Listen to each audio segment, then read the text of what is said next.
অনেক ত্যাগ স্বীকার করেছে।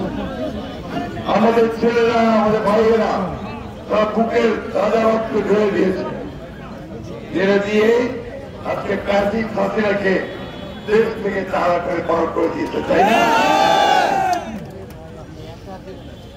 সেই সুযোগে আজকে নতুন যে সুযোগ এসছে, আমরা সেই সুযোগটা নিতে চাই। আমরা বাংলাদেশকে সত্যিকার অর্থে এক গণতান্ত্রিক দেশ হিসাবে পরিণত করতে চাই।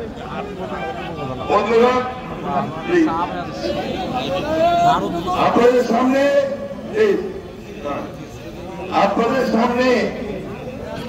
আপনাদের জনপ্রিয় নেতা, যার নেতা অতীতে অনেক লড়াই করেছেন, সংগ্রাম করেছেন, তার নেতৃত্বে আপনারা এই রানের মধ্যে অন্তর্টা ঘাঁটি করে তুলে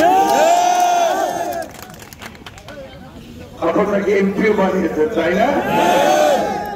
আজকে যে আকাশ সাহেব আপনাদের প্রার্থী, ইনশাআল্লাহ আকাশ সাহেব বিপুল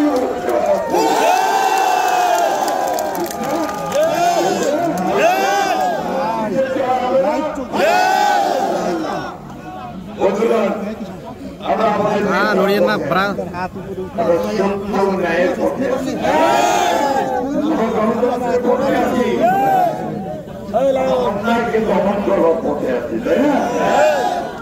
এই নির্বাচনের মধ্যে দিয়ে আমরা বাংলাদেশে আবার প্রমাণ করতে চাই যে বাংলাদেশ একটা অসাম্প্রদায়িক দল। এখানে হিন্দু, মুসলমান, বৌদ্ধ, খ্রিস্টান আমরা সবাই একসাথে বাস করবো। কিন্তু চেষ্টা করে ধর্মের ভিত্তিতে ভবিষ্যতের প্রতি, আমাদের গণতন্ত্রের প্রতি সেই বাংলাদেশের বিজয়ী করে আমরা আত্মার ভাইকে জয়যুক্ত করি। আমাদের সকল সুস্বাস্থ্য দীর্ঘায়ু কামনা করে আমি আমার বক্তব্য শেষ করছি। আমাদের বাংলাদেশ জিন্দাবাদ। আমি এখন ধানের আত্মার ভাই করে দিচ্ছি।